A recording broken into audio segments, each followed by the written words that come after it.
मित्रों, रामायण में आपने शबरी के बारे में आपने सुना ही होगा, पर आपको क्या पता है कि शबरी आखिर कौन थी और जिसे भगवान श्री राम ने चलकर शबरी को दर्शन दिए, और शबरी पूर्व जन्म में कौन थी, इसके पीछे क्या कथा है, हम जानेंगे इस वीडियो में। शायद बहुत से लोग इसके बारे में नहीं जानते हैं। नमस्कार मित्रों। अस्सलाम वालेकुम दोस्तों, आज हम जानने वाले हैं हिंदुइज़्म में रामायण जो कि बहुत ही अहमियत रखती है। उसमें जो किरदार बताए गए हैं, उनमें एक किरदार है, एक औरत का किरदार शबरी जिसका नाम है, और राम जो कि हिंदुइज़्म में भगवान माने जाते हैं। राम कृष्ण ने उनको कैसे दर्शन दिए, आखिरकार वो शबरी कौन थी और क्या थी, उसका क्या किरदार है, क्या उसके बारे में आज हम सारी मालूमात जानेंगे दोस्तों। हमारे हिंदू बहन भाइयों के लिए वीडियो बहुत इंटरेस्टिंग होगी। Let's see. मित्रों, रामायण में आपने शबरी के बारे में आपने सुना ही होगा, पर आपको क्या पता है कि शबरी आखिर कौन थी और जिसे भगवान श्री राम ने चलकर शबरी को दर्शन दिए, और शबरी पूर्व जन्म में कौन थी, इसके पीछे क्या कथा है, हम जानेंगे इस वीडियो में। शायद बहुत से लोग इसके बारे में नहीं जानते हैं। नमस्कार मित्रों, आपका फिर से पुराण श्री हरि चैनल पर स्वागत है। यदि आप चैनल पर नए हैं तो चैनल को सब्सक्राइब कर ले ताकि ऐसी ही जानकारी आपको मिलती रहे। चलिए शुरू करते हैं। मित्रों, शबर जाति भील जाति में ही होती है और शबरी भील कन्या थी, भील जिसको शबरी भी कहा जाता है। इस वीडियो में हम आपको शबरी की कथा बताएंगे। किस प्रकार शबरी एक भील घराने से भाग निकली और ऋषियों की सेवा करते हुए और भगवान श्री राम का इंतजार करती रही, और किस प्रकार भगवान श्री राम शबरी की कुटिया पर आए और शबरी का उद्धार किया। इसके साथ शबरी की पूर्व जन्म के बारे में भी जानेंगे, तो वीडियो में आखिर तक बने रहे। मित्रों, शबरी का विषय इसलिए महत्वपूर्ण है क्योंकि शबरी इतनी सरल थी कि उसने अपने पिता रूपी गुरु के एक वचन पर ही पूरा अपना जीवन श्री राम को समर्पित कर दिया। आइए जानते हैं शबरी कौन थी। मित्रों, बात उस वक्त की है जब भगवान श्री राम का जन्म भी नहीं हुआ था। वही भील जाति के एक कबीले में जिसके राजा और मुखिया अज थे। राजा अज के घर में एक कन्या का जन्म हुआ जिसका नाम श्रमना था। श्रमना शबरी का ही दूसरा नाम है, और शबरी की माता का नाम इंदुमती था। शबरी की जाति शबर थी। शबरी को बचपन में पक्षियों से अलौकिक बातें किया करती थी। साधु संतों से वह बहुत ही खुश रहती थी, जो सभी के लिए आश्चर्य का विषय बना हुआ था। धीरे धीरे शबरी बड़ी हुई, लेकिन उसकी कुछ हरकतें राजा अज और इंदुमती की समझ से परे थी। समय रहते शबरी के बारे में उसके माता पिता ने किसी ब्राह्मण से पूछा कि वह वैराग्य की बातें करती हैं। ब्राह्मण ने सलाह दी कि इसका विवाह करवा दो। राजा अज और भीलरानी इंदुमती ने शबरी के विवाह की तैयारियां शुरू कर दी और इस विवाह के लिए एक बाड़े में पशु पक्षियों को जमा कर दिए। फिर जब माँ इंदुमती शबरी के बाल बना रही थी तो शबरी ने पूछा कि माँ, हमारे बाड़े में इतने पशु पक्षी क्यों हैं? तब इंदुमती बताती हैं, ये तुम्हारे विवाह की दावत के लिए हैं। तुम्हारे विवाह के दिन इन पशु पक्षियों का विशाल भोज तैयार किया जाएगा। यह सुनते ही श्रमणा को यह बात कुछ ठीक नहीं लगी और अपनी माँ से बोली, मेरे विवाह के लिए इतने जीवों का बलिदान नहीं देने दूंगी। अगर विवाह के लिए इतने जीवों की बलि दी जाएगी तो मैं विवाह ही नहीं करूंगी। और श्रमणा ने रात्रि में सभी पशु पक्षियों को आजाद कर दिया। जब श्रमणा बाड़े के दरवाजे को खोल रही थी तभी उसको किसी ने देख लिया। इस बात से शबरी डर गई और शबरी वहां से भाग निकली। श्रमणा भागते भागते ऋषिमुख पर्वत पर पहुंच गई, जहां पर बहुत से ऋषि मुनि रहते थे। शबरी को इस बात का अनुमान नहीं था कि वह निचली जाति की हैं और कोई भी ऋषि उसको अपने आश्रम में स्थान नहीं देंगे। इसके बावजूद शबरी छुपते हुए कुछ दिनों तक वहां रहने लगी, जब तक वह पकड़ी नहीं गई।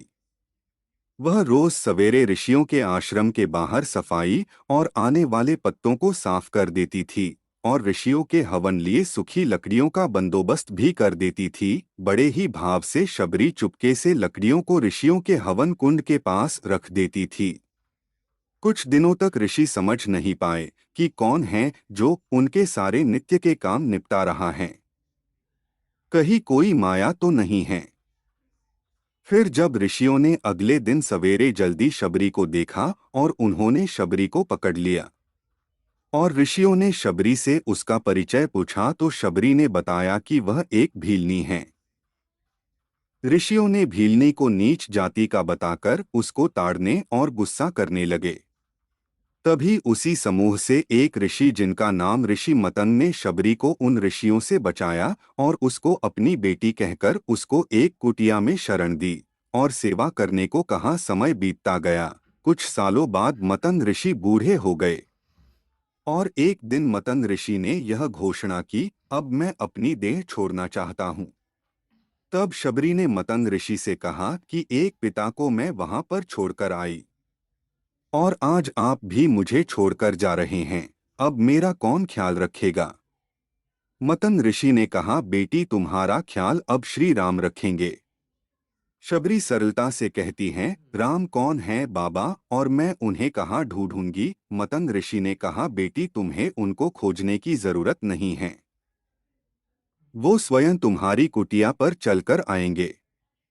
शबरी ने मतंग ऋषि के इस वचन को पकड़ लिया कि राम आएंगे। बस इंतजार करने लगी। शबरी रोज भगवान के लिए फूल बिछा कर रखती, उनके लिए फल तोड़कर लाती और पूरे दिन भगवान श्री राम का इंतजार करती। इंतजार करते करते शबरी बूढ़ी हो गई, लेकिन अब तक श्री राम नहीं आए। फिर एक दिन वह घड़ी आ ही गई जब शबरी के वर्षों का इंतजार खत्म होने वाला था। शबरी ने फूल बिछा कर रखे थे और आते जाते लोगों को मना कर रही थी कि इन फूलों पर मेरे भगवान चलेंगे।